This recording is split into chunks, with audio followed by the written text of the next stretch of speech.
unveiling the layers of lies, breaking free from the disguise. In the depths where it lies, I can see it in your eyes. You once believed the lies, but now there's no disguise.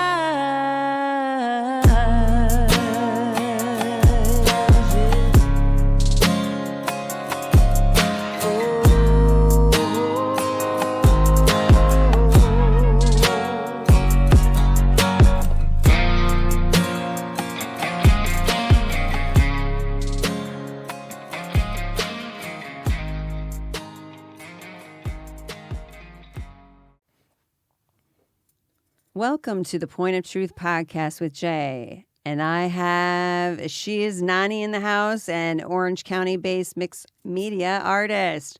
How you doing, Nani? I'm doing great. Buenas noches. How's it going? It's going good. You know, we've had some really awesome podcasts, and so I mean, I'm not going to be surprised if this is awesome. Because you're awesome. Sweet. You're so sweet. Thank you. So, what have you been up to since I saw you last? We touched base when Khalil was filming the Point of the Pen, and we had an opportunity to do some filming at the hotel, and we talked a little bit. And so, I just kind of want to, just kind of recap on that and talk about. Your journey and what you're doing out here with your art. And, I know at that time you were talking about murals and whatnot. So let's just kind of start from there. Like, what are your projects that you're working on right now? So actually, the last time we talked to each other was I was barely gonna have the art show. Yeah, how did that go? In Los Angeles. It was actually really fun. It was really cool because it wasn't just one gallery. It was multiple galleries around the street. Yeah, and they had music going on. Then I got to see photographers as well. So I brought my sisters with me, and it was really nice. Nice. We had a good time, and I got to meet other artists. So that was cool. And the best part about it was that they put me on their newsletter for their emails. So I think that got more engagement from there because then all of a sudden my follower count went up. And I was like, oh my God, this is actually great because it's hard. No, it's hard to get a follower counts on Instagram, It is. It's a tough thing to really put content out on a consistent basis and really to build followers, right? It is exhausting sometimes because you're not only the artist, but you have to do your marketing, how much you're pricing, you have to do the talking, everything. Oh my God, it's pretty harsh. Yeah. But other than that, I know we did talk about my mural as well. Honestly, we're just waiting for the rain. It's the rain that's been killing me. Really? Yeah, because you can't paint if it's wet. Yes. Now, remind me again where the mural is that you're going to be painting. So it's going to be in Anaheim. It's at a liquor store. It's called Calimex. Yeah, okay. Yes. So this is not my first mural. It will be basically my fourth because I've actually done murals at my aunt's house and another aunt's house. And then I do have a utility box on display in LA on La Brea and 4th Street. La Brea and 4th? Yes. Oh, wow. The only thing I don't like is that they vandalize it. Oh, no. They will tag it. So I'm going to actually go back tomorrow morning to fix it up, and I'm going to put another coat. So, and then the coat is what's going to stop them from not painting or going over my artwork at all with the spray cans. Okay, so I'm going to pray right now that that they don't spray paint my murals. And that your art because it is an extension of you and who you are. I wish people would appreciate the artwork because I'm like, it wasn't easy. No, doing that utility box hurt my body because I would spend about 13 hours a day trying to get that done on the weekends because I work during the week, obviously. Right. So I was kind of like, dude, this is for our community. It's for our Mexican community, representing us. And that's what I try to bring. So I'm like, please don't vandalize my box. Yeah. So I'm hoping the same for my mural. And that's exactly why I bought an extra coat for it to go on there, spray painted on there. Right. That's supposed to stop them from even vandalizing the painting. Right. So So that's that where they we're gonna can, have you to. can just, whatever they put on there, it wipes right off. That's what Well, I'm we're going to hoping just for. cancel that negative. Yeah, That's that's the negative energy. down We're going to cancel side of that right art. now. We're not going to even have to worry about this. You're going to Yeah. paint it again, and it's going to be beautiful, and it's going to stay that way. Thank you. Yeah, it's going to stay that way. Yes. So, talk to me about your art, and what do you like to convey in your art? Like, what's the driving force of your art? Well, at first I wasn't sure. I was just kind of painting along the ways. Like I painted an elephant. It was like cartoonish in a way that I started off first. And then slowly I was painting more and more. And my uncle from Mexico was like, hey, Xiadani, Nani, because my real name is Xiadani, but my artist name is Nani. Yeah. And he goes, why are you painting this? What about your culture? What happened to your background? Don't forget where you came from. And then it finally clicked. And I was like, oh, shit, he's right. Like, what am I doing? And then that's when I started appreciating more of my background. Yeah. And I love where I come from. I love Michoacan. I love where my dad's from, too, in Mexico City. So Mexico City is a beautiful place. And we have so much culture and so much going on, like, say, our ancestors, like the Aztecs. And that's where my name came from. It's an Aztec name. So I started incorporating a bunch of Aztec culture into my paintings. I'm very specific about colors as well. Like, say, red is all about love. And so depending on the color work, and then as well as my dreams, say if recently I saw a tiger. So I'll look up the meaning behind spiritually what the tiger means. And then specifically I would put a specific color background to add more meaning to it. So I like to leave little stories behind my paintings. Right. And then if people can figure it out, that'd be cool. But I kind of just tell the story right in front. Nice. So it's been a while. So how do you connect with others through these feelings that you put on the canvas? Well, it's funny because I feel like majority of the people tell me the main compliments I get is that it looks happy. Oh, because love of the beautiful, colorful work. Yeah.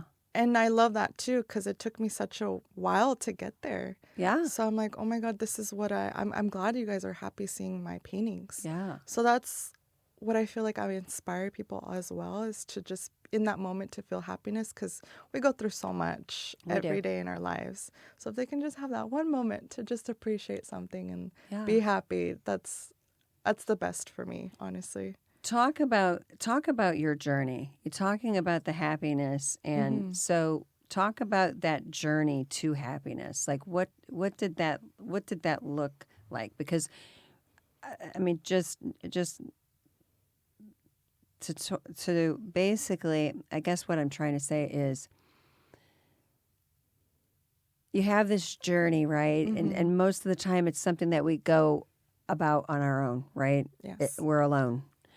And when you're an artist, right, you're channeling that into your the things that you've gone through, the suffering or whatever it may be in your life that you're putting onto this canvas. Talk to me a little bit about that, like your journey from there to now here. Yes. Where it's like, wow, I can really find joy in this painting that I'm doing. Well, I have to say it's not easy. No. It did take me a few years to finally get it right, I could say.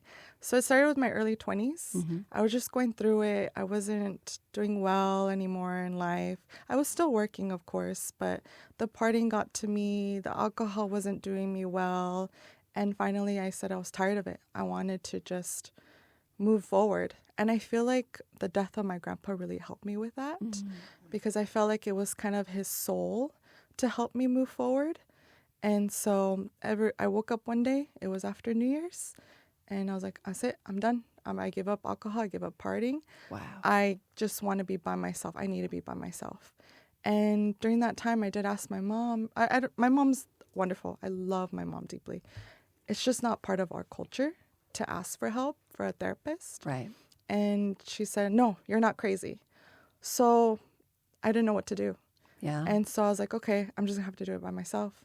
So I dropped all my friends. I only stayed inside the house, work, and come home and work on my art for whatever reason, I was just dedicated towards my art Yeah. because my feelings came out. Yeah. And all that I was carrying went into my paintings, Right. went into creating.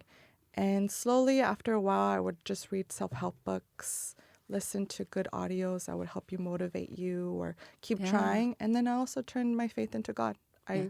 reconnected with him once I more. love that. And that's how I was able to find myself and finally love myself. It sounds so cliche, but it's so true. You have to learn to love yourself, because once you do, then you want the best for you. And that's all you care about, is to make yourself better. Right. And if I'm not well, I can't help others as well either. Absolutely. It Just starts have with to be us. healed. Yeah. So food as well, I have to admit, I changed drastically my Yeah. food, exercise every day because it's healthy Nice. for your brain. Yeah. And then slowly I just dedicated myself to my art every single day. And I feel like finding what I was meant to do on this earth definitely helped me a lot as well. That's amazing. And that helped my process. But it took a couple years. Oh, it did take a couple years. It is a process, right? It's not easy. Not easy at all, right? I mean, like, people see these snapshots along in your life, but they're not there when you're, I mean, there's been times I've been on the floor, like, God. Oh, yeah. Just letting go of so much stuff, right? Because you carry so much in your body. You do. And we carry it in our tissues. And, I had a podcast with Kisbel, and she had her painting here, and the painting has all of these muscles. And it makes me think of that, because we hold this emotional energy, whether it's good or it's bad, we hold it in our tissues. We hold it in our fascia. We hold it in our muscles. Yes. And also your surroundings too, who you're around. So Right. that as soon as I started changing and become a new person, people started dropping like flies. And then all of a sudden new people started coming in. Absolutely. And then showing me, oh, wow, this is a different type of friendship. These are healthy people. And I was like, I needed this. Yeah. And that's what I keep attracting more and more. And it's Yeah. true. You are what you attract. I You didn't are. believe in it. I didn't. Right. And I was like, oh, wow, God, thanks. You're showing and me. it's like, whoa, man, this is so true. Yeah. It is You don't so true. believe It's it. not cliche, because it really, truly is like, the system that we live in makes us think that that's the case, but it's not, and we can learn so much from each other. And, you come into this alignment with people that are like-minded, right? And that are on this journey of healing, and we can all help each other through it, right? And we can encourage each other through, it, and Khalil over here pushing us to do, step out of your comfort zone and try other things. Yeah, and that's what I was terrified. Yeah. I did not want to be out of my comfort zone. I did not want nothing to change. I want everything to be the same. Yeah. But for me to grow as a person, I have to be uncomfortable. Yeah. So now it's something I like. Yeah. It's so weird. Like now I like to be uncomfortable. Yeah. You like to be uncomfortable because Something it evokes change. Yes. Right? And then we don't change until we hit a pain point, right? And it's like, I got to do something. What am I going to do here? And whether that's looking at ourselves, or whether that's, okay, I need to make a move, or I need to, do this, or I need to peel back that layer, that onion, and look at everything. Wow, what a journey. Yeah, what a it's journey. been crazy. But it made me really enjoy where I'm at now. Yeah. And I appreciate all those struggles, because I wouldn't be who I am today without those struggles. So I needed those. So I thank God for those struggles. That's amazing. So amazing. So, so just recapping, what do you think would be the best advice that you could give people that are on their healing journey, and they may start to come to the realization that maybe I need to create in order to heal, right? Like we see this a lot. Like God will put you in these situations where it's like, oh, you want me to create something, and then you have people that come into your life and they're like, okay, you're going to do this and try this and try that, and it's like you just never had any idea that would be your path, right? It's the most amazing experience. So talk to me about what your best advice would be for someone who's hearing the call, like, okay, it's time that I evolve my soul. Like, it's time for me to really take the time to heal, to knock all this other stuff off, because really it's not serving me. What would be your best advice? I feel like the biggest one for me is to forgive yourself. Forgive yourself, because that took me a while. Yeah. And to let go of the shame and to let go of that guilt. Yeah. I've hurt a lot of people in my past, and that took me a while for me to get over. Yeah. So we have to forgive ourselves, and we have to change for the better. Yeah. And it's okay. Yeah. It's okay. You're human. You make mistakes. As long as you learn and move forward and don't do it again. Yeah. And actually treat people with respect, you're going to be okay. Yeah. You're going to be fine. Good advice. It's Thank you. great advice. And I think what's like what you said about like forgiving yourself for what you've done to others. I know that, when I was in my abuse of alcohol, I look back at some of the things I was not proud of, and it was not me. That wasn't my true, authentic self.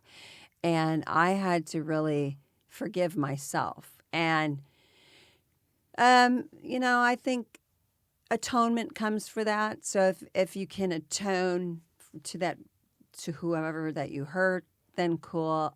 But at the same time, some people aren't ready to receive that. They're not ready to receive the apology or whatever it may be. And, you have to be okay with that, right? Yes.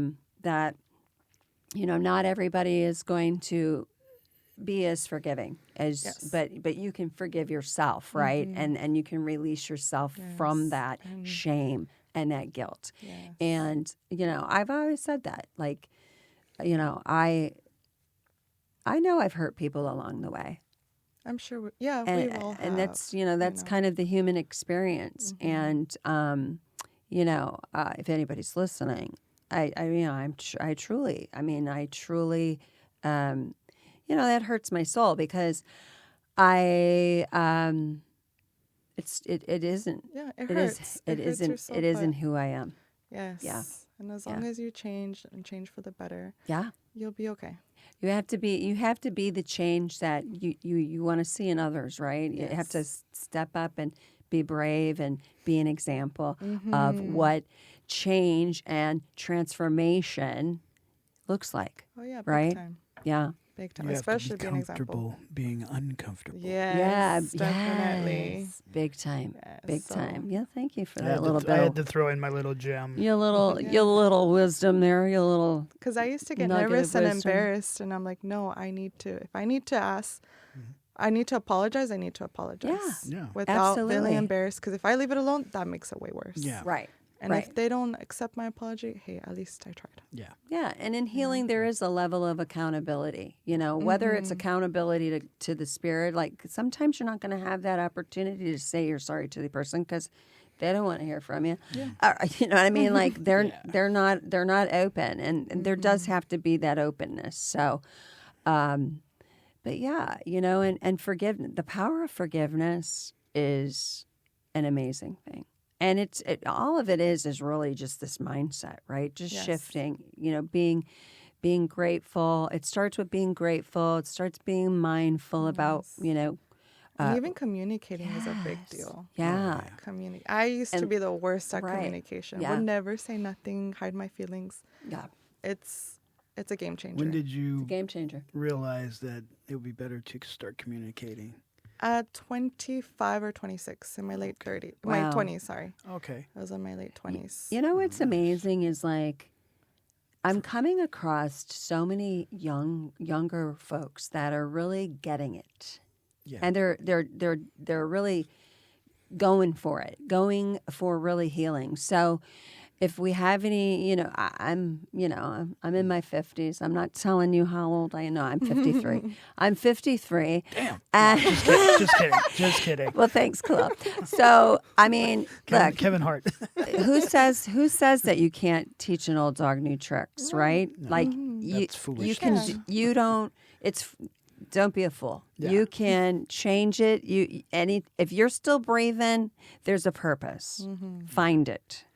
Do the work. And that's another thing. We forget to take in deep breaths sometimes, which is very Yes. healthy for us. Like, for our conscious, for our body, for our circulatory Yes. system, Be grateful blood for the pressure, trees, the Right. garden, tree, the rain, just the sun, breeze on your everything. face. Yeah. Well, I was sitting in the backyard the other day, just looking at my tangerine tree, and I saw these nice little birds like going up into like the eave of the garage, and it made this really beautiful nest. I like birds, like I'm always posting about birds. And it made the nest out of mud. So it was really cool the way it. Oh, out of mud? Yeah, out of mud. Wow, Creative. that's on interesting. top of a pipe, and They're very smart. yeah, and Birds then are there's like very, very smart. little trees, and so that was like a beautiful thing to just kind of watch it go in and out. Go get this. I gave it granola, so like it's starting to get used to me. Yeah, like, it's like it the was pretty cool. smallest things. Yeah. Like my special moment was when I finally got like a car, because it was my aunt's, but she had a bunch of junk in the trunk, and I was pissed. And I'm like, great, I'm gonna have to clean this up. And there goes my parents coming along, trying to help me, finding what they like. They're like, oh, we're gonna keep this. And I was cracking up because I'm over here pissed about the junk, and my parents were so excited about what they're gonna keep. So I enjoyed that moment more than anything, that I got to have that with my parents. I was That's like, cool. it was just the dumbest thing, and I loved it. Yeah, no, because people see things differently, right?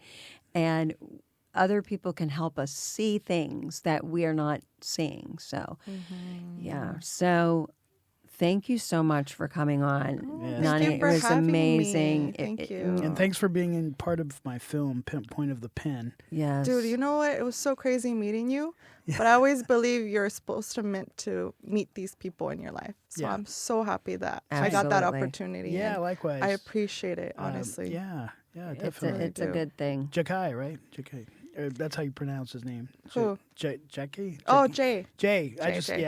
I can never pronounce his No, real name. I know. Yeah. That's why I say Jay. Jay. So Jay, call him my short name, Jay, as well. Yeah, Jay introduced me to Nani. He brought her to a video shoot that I was doing in LA, and I needed an actress with him. And she was already actually taking acting classes. Oh, cool. And doing parts, too. Yes. So I was like, oh, this is pretty cool, And then I just gave him some lines, and it was... And it's crazy. I've never met Jay in person. We've only talked on Instagram. Oh. That was the first time I met him in person. Oh, I was like, whatever. I'm going to show up by myself in LA. If something happens, whatever. I'll be okay. Let it rip. Yeah. I saw the pepper spray. I love it. Secretly in my back Yeah. pocket. Secretly, I got my jam. Yeah. I got my jam. Don't get it twisted. Shotgun in her backpack. Yeah. I'm all love and light until I'm not. Hey, you never know nowadays. Right? but Yeah. I don't know why I do it. I'm just like, I'll be okay. Well, you're Yeah. a risk taker. Yes. Yeah. And sometimes that's what it takes. Yes. That's to what it meet takes. new people. And then Yeah. I wouldn't have been here without Right. them. Absolutely. Yeah, I really appreciate it. You, Kisbel, Jamie, you. I appreciate all of you guys being a part of the film because it's looking really good. Oh, Yeah. I'm excited. I'm excited for the premiere. Yeah, oh yeah. Yeah, And definitely. there's definitely a shift going on, and God is aligning. So I think the future is bright. Thank you. The future I is bright appreciate I that. think for everyone that I've had an opportunity to interview on this podcast. And let's thank Dave for And engineering this whole Absolutely. podcast. Thank you, Dave. Thank you, Dave. So I We want to are give a almost shout done. out to Dave. I know we're running over, and he is Sorry, just Dave. an amazing person. Yeah. Here at, is it JTB? All right, yeah, there's my guy. Thank you so KTB. much for engineering this and being so patient with us today. We really appreciate it. Yeah. You are a blessing. Thank you. We're gonna have to get him on because he's a producer. Oh well, Yeah. okay. So Interview the him, next that'd be time great. I'm in town. Yep. Nice. All right. Thank you so Thank much, you, Nani, for guys. joining us. This is The Point of Truth. I'm Jay, your host, and that's a wrap. That's a wrap. Woohoo! Can we get a picture? Woo. Yay. Yeah. Good day. Unveiling the layers of lies, breaking free from